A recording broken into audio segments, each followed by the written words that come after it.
In today's video, I'm going to teach you how to create or design a YouTube logo in Adobe Photoshop in just 2 minutes. First, we'll start by opening up Photoshop and creating a fresh new document. This is where we'll lay down the foundation of our logo. Now, to establish the iconic red background, we'll utilize the rounded rectangle tool. Simply draw a rectangle and proceed to fill it with a rich red hue. This will serve as the backdrop for our logo. An essential part of this step is adjusting the corner radius. This helps in achieving those characteristic rounded corners that are so recognizable and give the logo its distinct shape. Next, let's add the quintessential white triangle at the heart of the logo. Create a new layer above the rectangle layer. This will keep your file organized and ensure you can make adjustments with ease.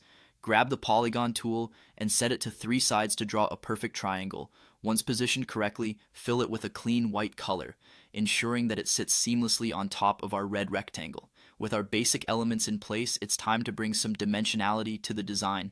Double-click on the triangle layer to open up the Layer Styles menu. Here we'll add a subtle drop shadow. This effect is vital as it helps lift the triangle off the background, adding depth and making the logo more visually appealing.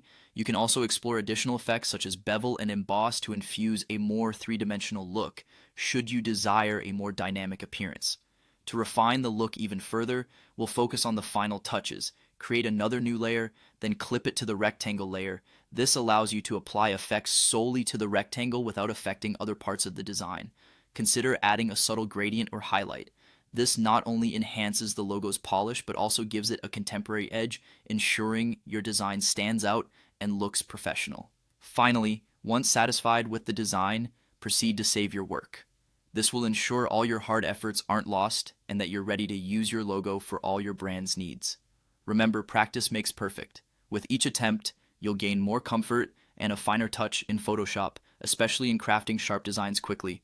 Thanks for following along in today's tutorial, and happy designing in Photoshop.